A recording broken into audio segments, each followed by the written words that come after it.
Hey viewers, my name's Cara. This is going to be a bit of an informal, talky vlog, unscripted as usual.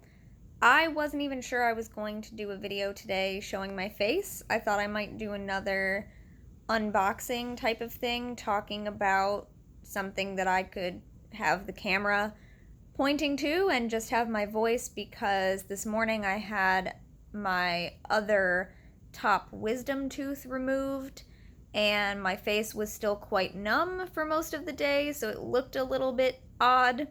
I could still talk perfectly well, but it just looked a bit funny. So yeah, I wasn't sure I was going to be doing a vlog with my face in it at all today, but here we are. It seems it's a little bit better, a little less numb. The pain is gone, thankfully. Both of my top wisdom teeth within the past couple of months started really hurting me, so they have now been removed. I have some different smoothies and juices over here on the side table behind me because I can only have soft things for a little while. So that's where we are with that. The past couple of weeks, especially this past week, has been pretty rough for me, physically, mentally, emotionally. I would say spiritually I'm doing pretty well, except that, of course, every other part affects the spiritual, so in that sense, I can't really be doing well spiritually if all of the other elements make up the spiritual aspect, thinking in terms of like all of the other elements making up spirit, and so if any of them are out of balance, then necessarily spirit is as well. But if we're not thinking of it in those terms, if we're thinking of them as separate, like my spirituality, I feel like is fine, is great. It's all the other stuff that's been really rough for me this past week, especially with getting a bit sick a little while ago. Last week I wasn't even sure when I was going to get my video uploaded because I had waited until Friday to record it and then wasn't feeling well. As I mentioned in that previous video, I was able to get it recorded and uploaded late that night, but I made it public a little bit later in the weekend than usual. And so this week again, still haven't been feeling very well. That a week ago did not help, but then other stuff, including tooth pain, all of this. But another thing that sort of happens all the time and that I kind of wanted to talk a bit about today is the fact that, okay, everyone knows by this point, if you've been watching my channel for a while, that I have anxiety and depression. I know a lot of you can relate to that. But even if you can't relate to that, even if those things are not your personal reality, I am also a procrastinator. I have pretty much always been, and so maybe another swath of you can relate to that aspect. And also, I think that this in general is something that a lot of people might be able to relate to happening at different times in life, even if none of those things generally apply to you on a regular basis. And this is the fact that we sometimes go through periods where the things that we like to do just don't feel like what we want to do at the moment. And that happens a lot with depression, but I think it also happens to other people. I think a lot of the time we can just get burnt out on things that we really like to do, and we need a change of pace, we need a change of scenery, whatever it is, we just need to take a break. So that's something that happens to me a lot because of all these other various factors. But I noticed it a lot happening recently with reading. And I was talking to someone today about this because I finally picked up a book that I have been trying to read another chapter in for the last couple of weeks. I've had it in my planner as a weekly goal, and I just haven't gotten around to it. It keeps getting pushed aside. I've noticed that I am finding other things to do instead of reading. And on the one hand, that's a great thing. I'm getting other things done. Someone recently in one of my sort of friend circles said something to the effect of, there's nothing that helps you get something done sooner than using it to avoid doing another thing. And I very much related to that because, yeah, there are like several other things that I feel like I usually also struggle with doing. But when it came down to doing that thing or reading, I was just still really not feeling reading, so I did the other things. So, pretty good. It's not like I have any kind of real deadline for reading, it's all on my own schedule. But yeah, so I noticed I was doing that, and I really noticed I was doing it again today when I would be like pacing around and kind of thinking to myself, oh, well, I'll do this other thing before I sit down to read, or oh, maybe I can get that done too before I sit down to read. And I consciously noticed this and sort of told myself, okay, you're doing this instead of reading. You don't really need to be doing these other things. Let's sit down and read. And I think I did one other thing after that as a distraction, as a mental preparation, whatever. But then I actually sat down and read. And it was a lot easier than I felt like it was going to be once I actually got started. It's always the hardest thing to just get started. I was talking to one of my friends about that recently as well. That is so true of my experience. A lot of the time, the thing that I need to do is not actually that difficult and won't actually take me that much effort, but just getting started feels like having to move a giant boulder 15 times my size before I can begin, and that sucks. But once I got started reading today, I really got into the reading, I was enjoying the reading, and then all of a sudden, before I knew it, I had finished a whole chapter. And I was like, whoa, I've finished a whole chapter. And now I'm really excited to start the next chapter, So it's just so funny because I know that that's how it works. I know that once I get started with a thing, I will feel better. And yet it's still so difficult to get started. I wish I knew why. I wish I had a precise pro tip strategy here for you to say this is what we do to fix it. I don't, because it continues to happen to me, right? I deal with it all the time. Today I dealt with it by just noticing what I was doing and deciding to sit down and do the thing. And then I allowed myself one more little separate distraction before I got down to work, and then I did it. But I have been avoiding doing this reading for weeks. As I mentioned, it's been in my planner for weeks, and it's just been getting pushed to the side. Another thing that I know about myself is that I am more likely to do something if it is sitting out ready for me to pick it up and start doing it. So, a couple weeks ago, when I decided I wanted to start reading this book again, I got out the book and the notebook that I have been using to take notes in, and a pen and a pencil and an eraser, because the pencil that I picked didn't have an intact eraser. So I got all of those things ready, and I've been putting them together, and they sit right here next to the couch, because this is where I sit most often during the day. This past week, I was away from home for a little bit. I packed the book and the notebook and the pen and the pencil and the eraser. I brought them all with me so that they were there and ready if I had a minute and I felt like, okay, now's the time. And that time did not come while I was away from home. I didn't do any reading, but I had it with me because I knew that if I had the time and I actually felt motivated to do it, I needed to have it there. Came back home, unpacked it, put it right back by the couch where I knew I would be able to pick it up easily. And so that's where it was today. While I was sitting here doing a bunch of other things, it was sitting right there. I'm staring at it, and I'm like, okay, now we're gonna do it. So that's something I know about myself. I have various projects that I want to get done within arm's reach at any given time. And that means that a lot of the time I have random things sitting around places. It seems really cluttered and messy because I want to be able to work on those things.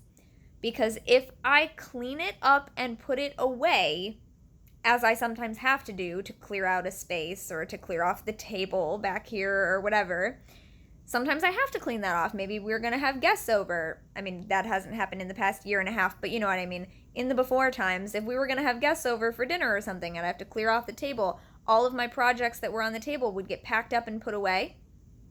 There are projects that I was working on in 2019 that had to get cleaned up and put away because I needed that space for something else that I have not yet gotten back out of where I packed them up to. And before I packed them up, I was working on them every day. So I don't know if that's a thing that happens to any of you, but that is a thing that I know about myself. If it is not right there in front of me, easy to pick up, I am less likely to do it. It doesn't mean I will never do it, because sometimes I just have a day where I'm really in the mood to pick up that sewing project again, and I'm going to go dig it out of the closet and I'm going to do that. But a lot of the rest of the time, yeah, I'm not likely to do that. If I'm just like thinking, oh, I've got an hour, I want to do something, what can I do? I'm more likely to pick up the thing that is sitting out ready to be done than to go dig a project out of a closet or wherever it's ended up. This is also why I recently got myself a little, it's technically a toy, it's sold as a toy, ukulele, but it works, you know, you can actually tune it and I can actually play it. So I had started teaching myself ukulele a couple years ago using my partner's like actual good ukulele, but I did not continue practicing it for very long. So recently I was at the store and there was this little $5 toy ukulele with like suns and moons and stars design on it, so very me. I decided to buy it because in my mind I thought, well, if it's mine, then I'm more likely to pick it up and mess with it. And also, it's less of a financial commitment if I didn't stick with it, you know what I mean? Because my partner had said, well, if you want to have your own in order to practice more often because you feel like you don't want to use something that belongs to someone else, I'll buy you a real one. And I said, no. No, because if we invest in that and then I don't do it, I will feel really bad. And I don't need bad feelings around something that I may or may not spend the time to practice, right? So I thought, $5, that's, you know, a great price for me to actually feel like it's worth playing with, but then if I don't end up doing it very often, I also won't feel very bad because we didn't spend that much money on it. Well, as it turns out, I have been leaving it out with my little how to play ukulele book. I've been leaving it out in a very accessible place. It's on top of a little stack of crates that I use as a bookshelf next to my chair, which is the second place that I most often hang out after the couch here. And so it's also right next to my desk. It's like in that same area, kind of behind where I sit at my desk. So whenever I walk by it, if I have some time, I pick it up and play it because it's out. If I were to put it away, I probably would not be playing it. I also have it written in my planner and in my new planner that I'm going to be switching to in the month of July because this year's planner is coming to an end. I have a little space with my weekly goals where I fill in a little bubble or check off the day every day that I do a thing that I want to be doing every day or most days of the week or whatever, just to help me track how often I'm doing something. I now have a section for that is for practicing the ukulele, so I can keep track of when I'm doing it, and if I notice that it's been a few days since the last time I practiced, I will prioritize making a little bit of time for it. So I'm actually getting it done because I've had it out. So in a way, one of my personal strategies for making sure that I actually end up doing things instead of avoiding doing them is having them out where they are easily visible and easily within reach. However, as I mentioned, sometimes that means the house is very cluttered and things are everywhere, and every so often you've got to clean that up and you've got to you got to clear out space. And so sometimes that means some of my projects go in the closet for a while and don't get thought about and don't get brought back out. But today I was able to finally get around to reading, and it's this strange cycle, right? Because when I don't feel well mentally, I can't focus, I'm fatigued, whatever, it's really hard to do things like reading. So I don't do them because I don't feel very well. If I eventually wait for a day where I feel a little bit better, I felt a little bit better today, I feel up for trying it and I get started. Once I get started, I get into it, I enjoy it, and now, like I said, I'm excited to start the next chapter. And doing the thing helps me feel better. And then feeling better about doing that thing allows me to carry that slightly better feeling into the rest of the day, right? So I can't get things done because I don't feel well, but when I do the things, it helps me feel better. So you would think logically that it would make sense to just find ways to make myself do the things, because I know that I'll feel better after I do, and then I'll be able to do more things because I'll be in a better mood. But it just doesn't work like that all the time. It's just not always logical. I very often just have to give myself a few days and say, okay, I know I would really like to work on this, but I just can't. I just have to do something else. And so I've been working on crochet projects for the past week. I haven't crocheted in months and months, you know. I go through phases of doing different things that it feels like I am mentally and emotionally and physically capable of doing at the time. And again, luckily, there are not like for real deadlines for these things. If I have a for real deadline, sure, I'm a procrastinator. I may wait until very close to the last minute, but I will get that thing done by the time I have to have it done. So that's another strategy for me personally, especially if I'm doing something that makes me accountable to someone else. I will ask them what the timeline is so I know when it needs to get done. And that is something that I did with a project. Like yesterday, someone asked me to help out with something, and the first thing I said after, yeah, I can do that, is when do you need to have it done? Because I need to know what my timeline looks like. Otherwise, I know that I'm likely to push it off if I don't feel 100% up to it at that moment. So having deadlines helps me, which is why using my planner helps me quite a bit. But again, if I know it's not something, like if it's just my personal reading, and maybe I do have other things that are a little more time sensitive or that I'm accountable to other people for or whatever, so those get prioritized, things like my own personal reading ends up low on the priority list, and it ends up getting pushed back and pushed back. There are a couple other things on my list right now that I have been meaning to do for a couple weeks and just haven't been able to get done yet. And I'm also hoping to be able to get those done sometime within the next few days. So maybe getting some reading done today will be some good momentum for that. That's the hope, right? I don't know. But I've been talking for quite a little bit now. I don't have as much tooth pain, so it is easier to talk, but I am supposed to be resting my jaw a little bit, and I am noticing it's feeling a bit sore right now, so that's a perfect reason to stop rambling about this topic. I hope that it was entertaining. I don't know. Was this even entertaining? Do I hope that? I don't know. I hope you enjoyed listening to it, really. And I thank you for watching and or listening to this video, and I will see you next time. Until then, don't forget to be awesome, blessed be, and goodbye. And a big thank you, of course, to my Patreon supporters. I also have some patrons-only content that needs to be posted pretty soon, so look out for that in the near future.